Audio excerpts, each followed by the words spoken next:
For context, Shunga is account sharing. Okay. So this is what it started with. Shunga is account sharing with NA player Zealman Cat. Zealman Cat is playing in Tactician's Trials. And it's a clip of Shunga playing on stream on Zealman Cat's account. And so the explanation from Tanner, who says he's like kind of like a bridge between NA and China TFT, says Chinese server was not B patched on that day. Shunga borrowed a random account, low GM, to play on NA for practicing new patch. It was all Master GM lobbies. I love the flame. He got another NA account, Challenger lobby, and played a few games. Then went back to China as China was B patched. So he wanted to play on the B patch. He didn't have an NA account, so he basically account shared. It's definitely illegal under Riot protocol. The NA account owner has been banned for upcoming Riot events, but in China it's actually normal. Account sharing, even boosting of any games are normal. There's even a complete industry chain of it. Kana said, look at this thread from Tanner. Looks like Riot has rolled out a ban on Shunga. He was told he can't play in TOC 9. We're gonna ban Shunga. No. I mean, this is good. NA's chance of winning Worlds just went up like 5% by Shunga being banned. Like it's too easy. He arrived at LAN on October 15th, finished filming regional trailer, practiced every day since he was there. Today, he just got told he can't play and will leave for home tomorrow. That is so fucking sad, though. For those who don't know, Shunga played 6 ranked games on an A Challenger account that belongs to another competitive player October 10th. They both got reported by Beppo. Fred explains why playing someone else's account is common in China. Okay. And then he has another thread. Okay. And then Beppo responded to clarify, account sharing happened on ladder, not in tourney. Is this okay, especially since there's a ban on ladder play for someone FFing? Account sharing is history being enforced in league ranked. Should we do the same with TFT? Okay, and this is a long thread from Tanner about account sharing. Beppo did not make the initial report. I mean, I think this is where most people heard of it, but I was gonna say, did Beppo actually get Shunga banned? But I mean, what? Like somebody else probably actually saw it and then Beppo heard about it. I mean, Beppo's where I heard about it. Understand it's not allowed, but in my country, it's very common in all competitive games. Seeing streamers occupied by top streamers for a large percent. They earn money in their living through streaming. Many small streamers, they have to find a way like playing someone else's account, aka boosting to earn money. This also exists in NA, but this is obviously like against the rules in NA, and Tanner's like trying to say it's different in China, maybe? Operators game companies mentioned have been tolerating this behavior as long as they don't make a very negative impact on their game. Boosting is one kind of disallowed behaviors. There's more like dedicated account sharing apps. Someone made this app let someone else log in without even knowing account password. Or things like this, it's become a new industry. I mean, it sounds like this is the same as in NA, but there's just a bigger boosting industry in China. It's near impossible to stop this in China. It's grown into many financial resources, even big streamers that stream, switch accounts every few days. You can easily tell they're playing different accounts frequently. What I'm sharing is not to find an excuse for anyone. Riot is not a Chinese company. If they want to ban someone, believe they will. I want to introduce the background of things work here on a different culture. Do people understand? In CN, they would stream their boosting games? Oh, really? That's kind of crazy. Compare the difference between China Set 12 rulebook in Americas. In America's region, at the start of each set, Riot published a general rulebook, whereas for all TFT esports participants of a region, different regions have different rulebooks to use.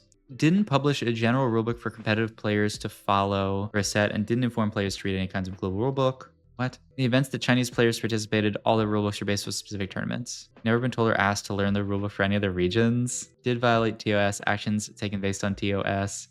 Makes sense. I don't agree the use of America rulebooks. A player who is from another region rather than America's, it's actually safe. Make it system for everyone. Stop using ladders way to qualify players into any tournaments. What? We even didn't know if they forced IP detection TFT to players leave their boosted accounts in ladder and they got into cover trials. Okay, like sometimes Tanner goes a little too far. Like, what the fuck does this mean? What possibly could you do as the alternative? What would you do, bro? IDK, bro, don't ask me. My answer is ask Riot, not me. Yeah. Is account sharing not against TS for non-NA regions? What Shunga did is he played some ranked games. He account shared with an NA player. So he played some ranked games on this NA player's account. Bro, why did he stream it? Okay, what I don't completely understand about what well, okay, I can't fucking see this, so thanks. What I don't understand is he's like, this guy got banned from an but are you sure, Tanner, that there's no rule in the Chinese rulebook that says you can't account share? I mean, I don't know, because I can't obviously read the rulebook. If someone can get away account sharing ladder, they would just account share the open tourneys as well. Yeah, that is a good point. That's actually that's so true. But I don't know. The fact he streamed it reinforces it probably isn't against the rules. I guess I see what you're saying. If he believes that it's okay to stream it, then like, yeah, I mean, maybe. Other CNTFT pros do it too. It's common in Chinese streams. Huh. I mean, interesting. That's wild though. I kind of seemed like nothing was going to come of it. The terms say they count as personal and non-transfer. When we created a Riot account, at least in Brazil, the terms say they count as personal and non-transferable. Doesn't this term exist for Chinese accounts? This is where I'm saying, like, I kind of, it might be quote unquote like okay, like it might be like common for Chinese players to do this, but that definitely doesn't mean that it's like within TOS. And I think when you're a competitive player, you're held up to a higher standard. So like, I think it's very plausible that that shit is actually just against TOS, and Shunga didn't really realize that. He's getting banned from regionals for it. Account sharing is against TOS, by the way, for Riot accounts. I mean, that makes sense, but it's also like there is kind of that weird difference between China. Like there's so much different stuff in China. I would imagine all the TOS stuff is the same, but like, is it possible it's different? I don't know. They have their own like client and stuff. Like I would be surprised, but I wouldn't be surprised if the boosting sites pay off Riot to let them be lenient. Okay, I don't know about that. In China, I mean, maybe.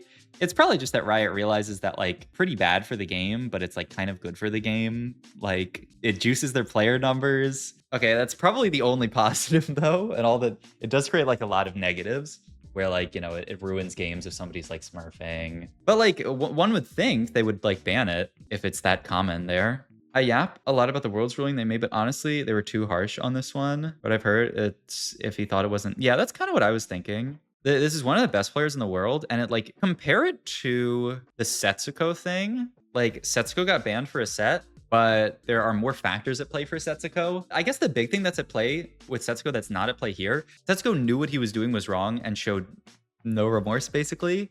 And it seems as though Shunga had no clue what he was doing was wrong.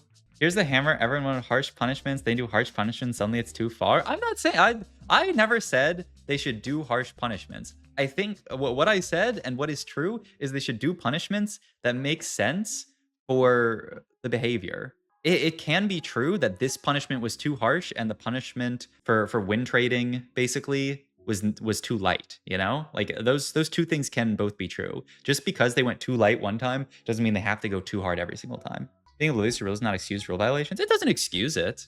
I'm not saying that he should receive no punishment. In the real justice system, part of what determines like a punishment, like if you commit a crime, but you did not know that you were committing a crime, like that doesn't excuse you committing a crime, but that is part of it, right? There's a difference between like if you knowingly do something wrong versus not knowingly doing something wrong, like those are two different things in the eyes of the law, which makes sense. Like it should make sense. Only punishing rule breaking when there is publicity about it is massively flawed, assuming what Tanner said is true. Yeah, I mean, like, have the other players in Chinese regionals account shared at some point this set? Like, if that's the case, then like that's another entire thing, and there would just need to be like a lot more either awareness or punishment for that. If I commit tax evasion, even on accident, will I not get fined or in trouble? You will get fined. You will get in trouble. But there is a difference. I mean, like, you know, involuntary manslaughter is like when you accidentally kill somebody, right? Versus like, I guess manslaughter is just when you kill somebody. There's a difference between those two in the eyes of the law. Like you get a less harsh punishment. Yeah, manslaughter versus murder. TFT said 13 crime and punishment. Like, so the punishment should be lesser if it was true that he did not know what he was doing is wrong. Is that really tax evasion? Yeah, I mean then, but like, I mean, I don't know. You still get punished. Like, I'm not saying that he gets off completely scot-free. Like, you don't get off scot-free if you make a mistake and like break the rules on accident. But your punishment should be less severe. And I do think banning a player who's in Chinese regionals, I mean, Chinese regionals is also like a way, like in many ways, this is a bigger ban than like the ban on Setsuko because like, okay, I got banned from any regionals. Like, okay, like I don't make, you know, whatever 10K or 20K or something, but Chinese regionals legit has the prize pool of worlds. Like first place gets like 150K or something like that. So to ban that person from a tournament that's basically the same importance as worlds for something that it seems like was an honest mistake, I think that's too harsh. And like you can go too light and then too harsh, which it seems like what they did here. I think what Nora's saying makes sense, that they didn't want to go too light here as well and then be seen as like, you know, continuously going too light, too light, too light. But like, you don't have to overcorrect. Like, it seems like they did overcorrect, but yeah. I'm still such to the world's ruling because you read the ruling, they did not find any win trading happening. They just said played suboptimally. Yeah, I mean, I don't really understand how in that circumstance you can say that they definitely played suboptimally, but that they weren't win trading. It just doesn't really make any sense, but whatever. I think they would maybe admit that that was a mistake. Win trading is very hard to pin since you have to prove intent. Like you do, but like, it's fair. It's fair. It is hard to say like 100% that they did this with the intent of benefiting another player. But like in this case, like, I don't know, you guys I did the video about it. If anyone, like saw that, there's that whole Twitter thread by it was Tartman who made that. There's an insane amount of situations where it would be quite strange if they were just playing suboptimally and it just happened to help another player that was from their region. Like, I think that's enough evidence, but obviously, I'm not Riot Games, and like my threshold for that is going to be less light than theirs, where they feel like they need to absolutely 100% prove it. You'd have to slip up, say like something in chat. Yeah, you would have to say, all right, me executioners, or whatever the comp is.